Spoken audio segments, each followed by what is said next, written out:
Good? Excited? All right. Get this going here in a sec. Are people watching us on TV? Well, it's on Facebook. Yeah, so I think we're going. So we're going to give everybody a few minutes to get in here. And we'll see how it goes. So we'll give everybody a second. Are you showing all these cards? We're going to show some of them to everybody today. Yeah. Dad, you said you don't have any football cards. We'll get a couple. Not a lot. I have a lot. We'll let people start to come in. And then we'll kind of go from there. Give everybody a quick moment to get in here.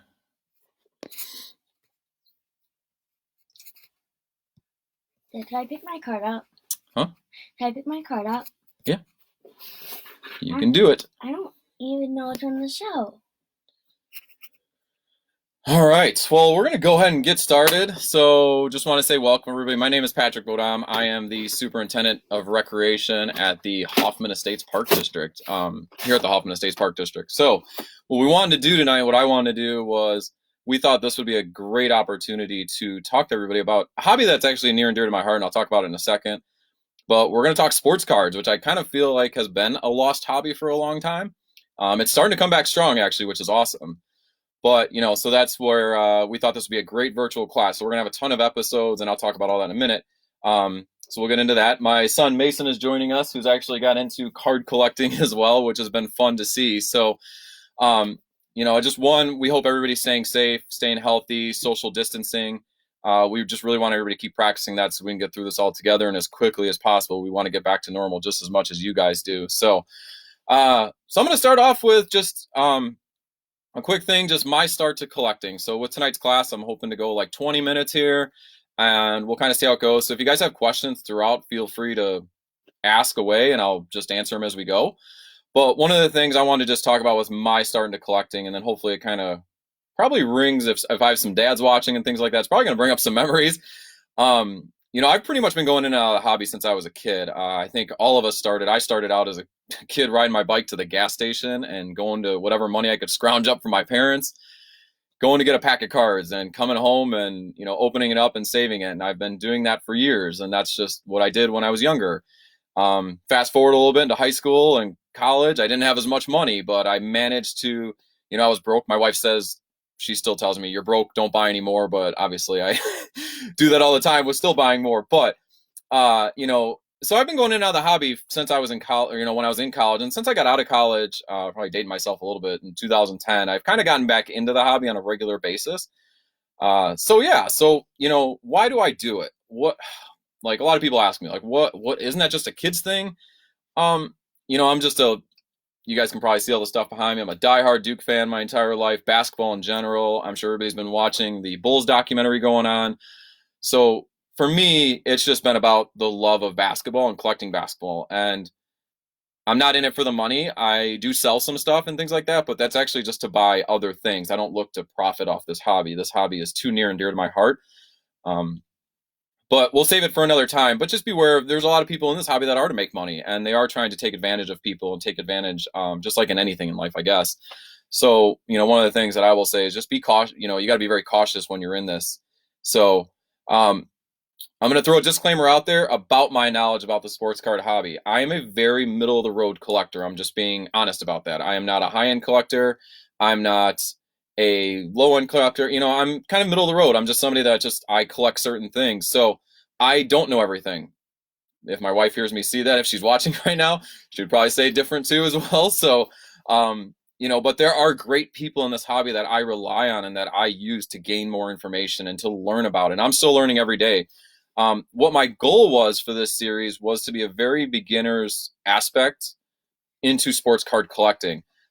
With social distancing going on, this is a great hobby to do right now and a great hobby for everybody to be involved with. So, I think it's just one of those things where I just wanted to get kids and dads, and this is something that I do with my son, right? We do it together? Yeah. Yeah, we'll have to get Bryce into it too. I do have a younger son as well. If you guys saw him on the Seed Bomb video yesterday, he's starting to get into it as well. And it's something we do together. It's something that we do, all the time. And he's always asking me to buy more cards. So it does get a little expensive at times, but it's something that has been fun and near and dear to my heart, and something that I've been able to share with my boys. So all the dads and moms watching out there, if you're looking for something that, it's really kind of cool to see how he's taken to collecting. And so he has a passion for it. He absolutely loves to get cards and trade them with his friends on the street. A lot of the kids on our block now are trading cards, which is kind of cool.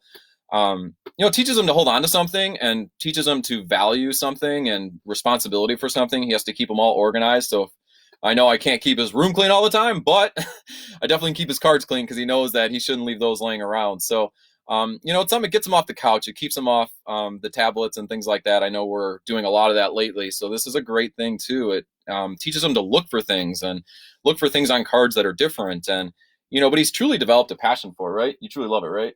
Yeah. Your camera shy now? So yeah, that's been fun. I will also say this, all the dads out there that are going to be watching this, your 80s and 90s collection like I had is not worth that much. And we'll talk about that more later, and I'll talk about it once I go through the history here in a moment. But there are exceptions though, but there were just too many cards produced during that time. Don't get me wrong, the Michael Jordan rookie in the 80s, Ken Griffey, some of those players, yes, absolutely, those cards are worth some money. But a lot of those nowadays, I mean, a lot of the stuff that's really valuable, and I'll talk about that in a second, is going to be pre-1980. But yeah, so what the two things that I'm going to talk about today, and I'm hoping to keep these videos to about 15 to 20 minutes for these episodes. The first thing, we're going to go through a real quick segment about, Eric, great question. What about Pokemon cards? I will touch on Pokemon cards. I think I grew up in the heyday of Pokemon cards, being 1999 was the original set. I think Mason loves Pokemon cards just as much as anybody. But we will talk about that a little bit. So what I'm going to talk about today, though, like I said, is the history of sports cards. And then we're going to dive into what types of cards you should collect. And the first one we're going to talk about in this episode is just rookie cards in general. I think that's the one that most people gravitate towards and really look forward to. So give a quick history lesson. If some of you didn't know, if you're new to this hobby, cards have actually been around since the Civil War. Some of the first commercial cards were in the late 1800s, so 1870 to roughly 1890. They were actually used more for advertising at the time. You leaving me? No. Oh, okay.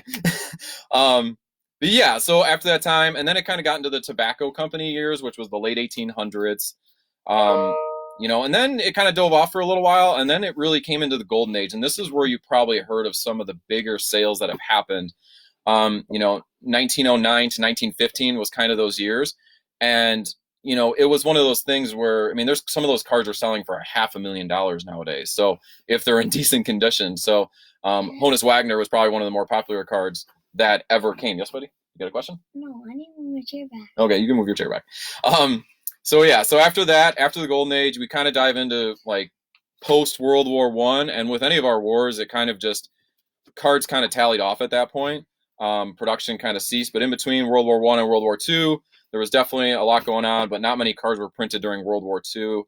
After World War II, now you kind of get into the modern cards. So this is where, the dads out there, like your fathers, my grandpa, those cards from the 40s, the 50s, the 60s, and the 70s, kind of in that range, late 40s, probably it was once again after World War II.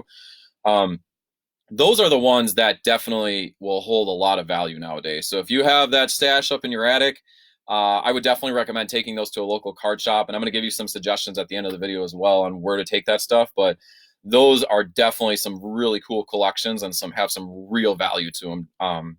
So if you have that sitting around, that's a good thing. Definitely put some time into organizing those and getting them looked at, because there's definitely worth a little bit more. So Kelly says to smile a little bit. Can you smile?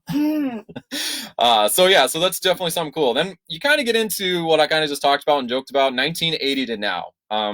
Mass production of cards, many companies getting into it. And we'll talk about the companies in a second. There are so many companies that have gotten into it nowadays. But over the last, 40 years now, which is kind of crazy to think about, cards have definitely been mass produced. There's a lot more of it. They're not as scarce, but there are certain cards that are scarce. So we'll go into that. So that's a little bit of my history lesson in 2 minutes of, yes. Are we going to talk about cards, or are you talking? well, I was trying to give a little history lesson on where cards came from. But yes, we will get into cards now a little bit. So deciding what types of cards to collect. So the first thing I will tell you guys is to choose your passion, whatever it is. Do not try to collect everything. Collect what is near and dear to your heart. The meaning of value is what you make of it. Some of my favorite cards, and I'll show those throughout the series, are not the most valuable cards, just cards that I truly love, cards from when I was a kid.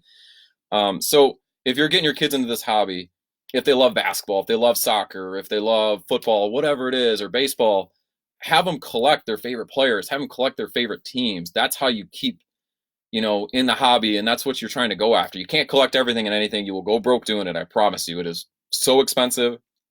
I will show you some pricing stuff here in a little bit, but it can be a lot. But it can be overwhelming and expensive if you're trying to go chase every card that's out there. It can be a lot. It can be a lot for anybody else, Mason. You forgot your question? You want to hold it for later? Okay. We'll get to it. So choose your passion. Look at what is truly something that you want to collect. It's hard. It's hard for everybody to choose that. But also, I think it makes it easy. Go after things. I will just talk on me for a second. Michael Jordan. Zion? Zion, because he went to Duke. So any Duke basketball stuff, I will talk about that in a little bit. RJ? Any Duke basketball guys. Yeah. That's who I collect. Yes. You just start spouting off names. So, one of those things is, I try to collect all those types of things. That's why I kind of stream toward, kind of gravitate towards. I do look at rookie cards, which is one of the things I will talk about today. I try to collect some rookies from everybody. So, Daddy, I'm low. You're low? Do you want to get a pillow to sit on? Yeah. Okay, go ahead and get a pillow. So sorry about that. But so that's kind of where I'm at with that. So just like I said, follow your heart with it kind of thing. It's just something to, it'll keep the kids interested then. If you try to chase too much, it'll just be a lot. So next thing I want to talk about is like what people kind of look at is like some follow what is trending or popular. If some of you are somewhat familiar with the hobby, the hobby this year has definitely become, here, you want me to hold your box? Yeah. Okay. The hobby has definitely become very big this year again with the likes of Zion Williamson and Ja Morant. That's been whenever there's a very good rookie class, you can kind of go back. LeBron James's rookie class, that's another huge one, obviously. 2003. Kobe? Yep. Kobe wasn't as big, but yes, at the time, yes. Michael Jordan, when those classes come around once every, it seems like 10 to 15 years, it kind of peaks the hobby up again, and prices tend to soar. Larry Bird. I don't know as much about when Larry Bird was a rookie, but I don't think his cards were worth as much, but not too bad. So some follow what is trending or popular. Now, there are also, somebody asked about Pokemon cards. There's a lot of non-sports out there. So for those of you that have, yes, Mason. Is that all the questions you have to talk about? Well, just stuff that we're going to talk about, just my points. So a lot of the stuff like non-sports wise, Pokemon, we'll talk about that, or I'll maybe show that in one of our episodes with Mason. But Bryce has made an appearance too, so the boys are back. But the 1999 set from Pokemon, which is the original one, that is very sought after nowadays. I mean, a lot of those are worth a lot of money. Wrestling has cards now. Fortnite has cards. UFC, even some of the most popular movies that are out there, you'll see in cards. Star Wars. I mean, everything and anything. So it does not just have to be sports cards nowadays. I mean, sports cards are just the start of it. When you venture outside of that a little bit, it's, there's a lot more to it. So the next thing I'm going to talk about before we get into the rookie card stuff is just the producers of each sport. There's certain companies that actually have the rights to those sports. So if some of you didn't know that, so it's not like if some of you recognize the name Upper Deck. Upper Deck does not have the licensing for the NBA anymore. They produce some NBA cards, but they can't put Chicago Bulls on the uniform because they don't have the NBA licensing. So certain companies have certain licenses. The NBA and NFL are both with a company called Panini, which has gotten really big over the last 10 to 15 years. Yep. Major League Baseball is with Topps, and the NHL is with Upper Deck. So, a lot of companies are no longer around as well, but it's okay. He's okay. But are you okay, Bryce? You okay, bud?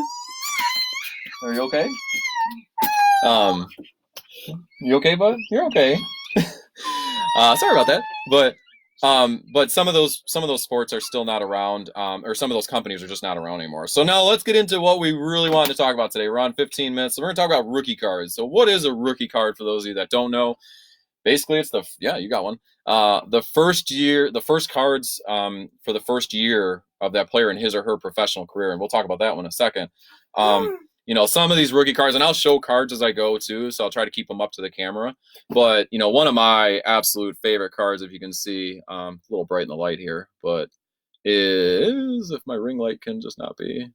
So it's a Kevin Durant. It's a Kevin Durant rookie card.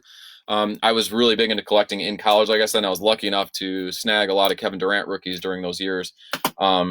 Obviously, this year, some of the bigger ones. Zion is definitely one of the bigger ones this year. So, Daddy, can you tell I have a silver Zion? You do have a silver Zion, yeah.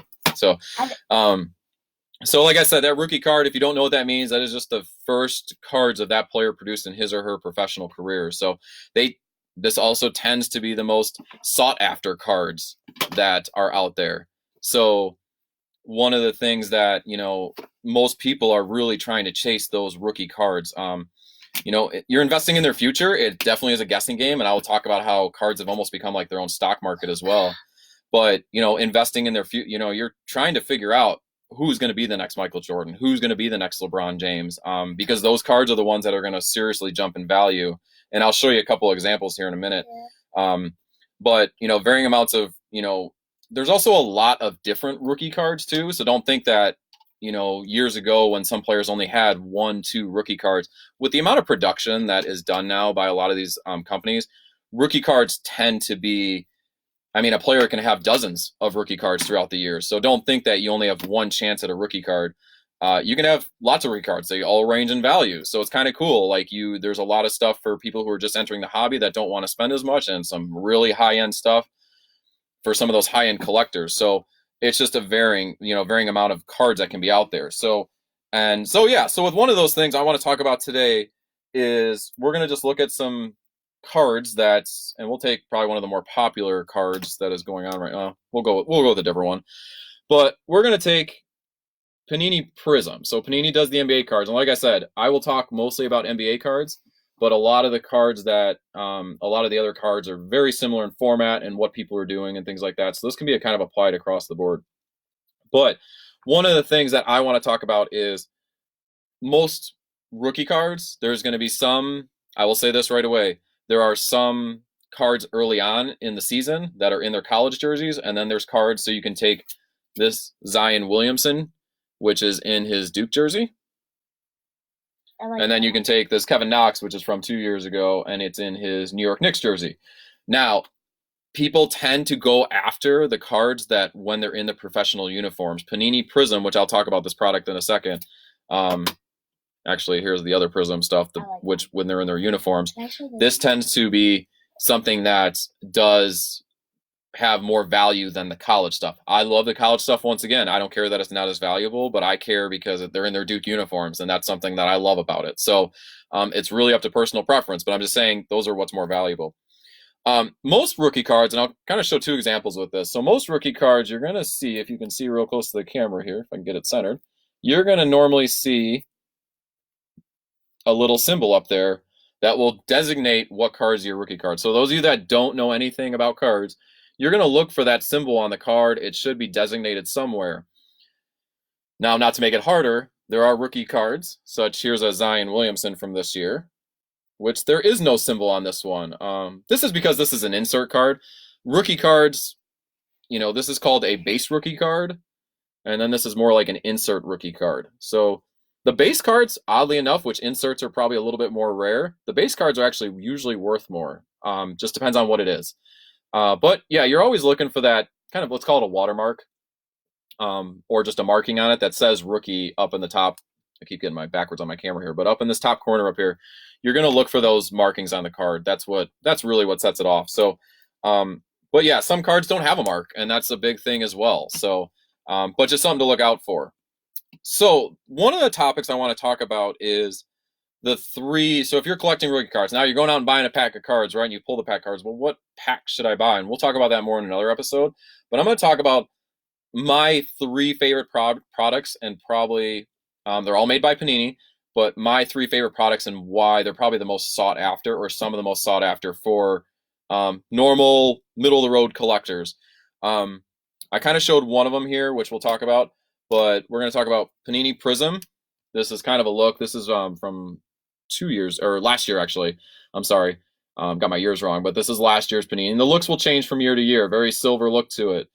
Then you're going to throw in, which this is an older card. I just grabbed this is Panini Select. So we got Panini Prism, and Panini Select. So this is just a different look, but just a different line of cards as well. And then the third one, yes, bud?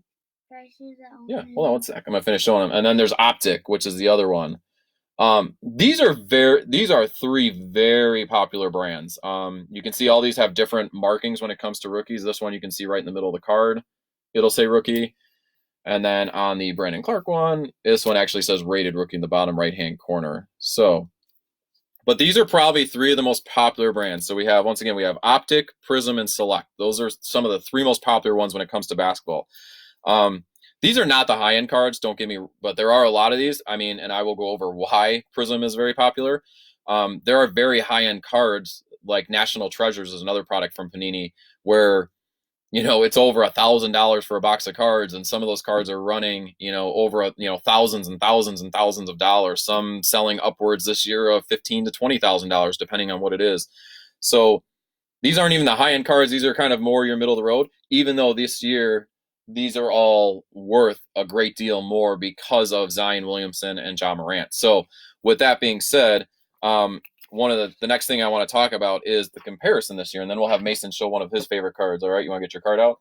No, it's fine. Oh, you can pick one. So Panini Prism is by far one of my favorite products. So I showed you guys that one before. So I'm going to show you three different variations of Panini Prism over the last couple of years, and three of the most probably sought after rookies. I know I'm missing some as well. You could throw Trae Young into this category, some others as well, but I'm going to talk about Jason Tatum, Luka, which many have seen him over the last year rise to greatness, and then this year's big hobby collection is Zion. So you can kind of tell different looks for all of these different years. This Luka is not a base Luka, it's an insert, as I kind of talked about a minute ago. I don't have a base Luka. I'd like to get one, but they are pretty expensive right now. So, good question, Kyle. Kyle is wondering what is a good place or website to check the worth of the cards. The best place, if you're wondering what your cards are worth, is eBay. Go on eBay, type in what you're looking for, and look at sold. There's some settings there should be some settings on the left-hand side, depending on your screen, that you click the sold button. You can see everything that's been sold over time. So that's how I kind of gauge where the market's at. And we will talk about that in another episode about, how the market fluctuates during the season, after the season. So it can change. It can very much change. So like I said, it's like a stock market. It's kind of crazy. A lot of the stuff is still high right now, but I've seen some prices come down during the pandemic because just people are not spending as much right now. So it definitely ebbs and flows with real life stock markets. So let's talk about some of these cards. So Jason Tatum, this is his base Prism. This normally will sell for this is graded, which I will talk about in a different episode. That's why it's in this nice case. If it's not in this case, it's just a regular card. We're just going to say the base card. This will run for about $75 right now. Luka, which arguably could have been the MVP this year, his base card is running for probably like $150 roughly on some of the latest sales I saw. And then you got Zion, who's barely played 20 games, 30 games so far this year. And then the season obviously abruptly ended. Zion, you're looking at, these are running, some of these base cards can be running anywhere from $150 to $300 right now. It's kind of crazy. These are base cards, like I said. So these are some of the most sought after cards. What's above these cards is something called a silver. So usually a silver is going to have a little bit of a shimmy to it. So you guys can kind of see on this one. Now this is a college one, so this is not worth as much, but you can kind of see the rainbow of colors on it. The Zion silver of his Prism for this year is easily running $750 to $1,000 ungraded right now, which is absolutely just crazy for somebody who's only played 20 games. So kind of crazy to see that. Same thing with Jason Tatum, who's been in the league 3 years now, but his stuff is, running $350 to $400, and all it is just a different color variation on the front. You'll see it just looks like a little bit of a rainbow when it hits the light right. Just that different variation of it gives it that amount. It just raises it. I mean, Luka, same thing. I mean, your Luka silvers are probably running for, and these are not silvers, trust me. None of these are silvers. They're hard to get. but the Lucas are running $600 to $800. So it's kind of just crazy to see. So I wanted to just kind of show an array of stuff. I showed some, I have some football too, just like with just different variations of cards, which we'll talk about, colorings, serial numbered and things like that. But we'll get into that in the later episodes. I really just wanted to talk about, going after those rookie cards. Those things are great. It's something that, people sought after. Do you want to show your card? No, not yet. Oh, yeah. Well, you better hurry up. We're going to end in a minute. So, but those rookie cards are great. So I just want to thank everybody. Like I said, this year too. What do you got? What card do you want to show? I want to show all of them. No, we got to just show one because we got to go in a second. So pick one. But like I said, so one, Ja Morant, Trae Young, those are all big time too. So if you're looking really to get into it, those are great guys to go after too.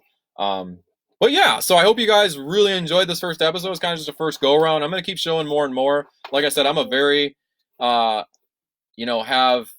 really have a middle of the road collection. I'm not like a high end collector. I don't know everything. With that being said, my favorite card shop in the world, one of my best friends in the world, Jacob Patrick, is the general manager of it. Andy's the owner. They're absolutely great. You're going to show that one? Yeah. Pelicans. Drew Holiday, that's your favorite card out of all your Zions that you've gotten? No, I can't. You want to show your Luka rookie? Yeah. So Mason does have a Luka rookie actually, which is kind of cool. You got some, and like I said, these packs can get at Walmart. So, but yeah. So, anyways, Jake and Andy are absolutely wonderful. Indie Card Exchange is who they are. They are in Indianapolis. I go down there all the time. They do live breaks. They do live Instagram feeds. They're absolutely wonderful. If you have questions about stuff that maybe I don't talk about, they can certainly talk as well. I will also have them on here, hopefully for an interview at some point to talk about their version, their look at the hobby. So, oh, sorry. He wants me to show his Drew Holiday jersey card, which we'll talk about jersey cards in another episode.